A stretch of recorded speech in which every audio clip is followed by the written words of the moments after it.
In this video, we will discuss Honeywell's 5000 series pressure switch, specifically part number 76051-0030-01, and walk through how to use it effectively in motor oil applications.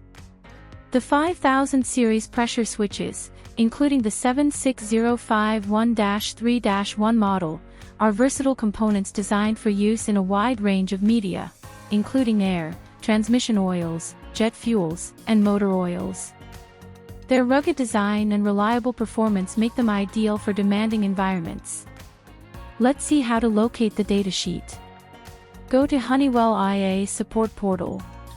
In the search window, type keywords like motor oil. A list of related knowledge articles will be displayed. Identify the resource article in the list.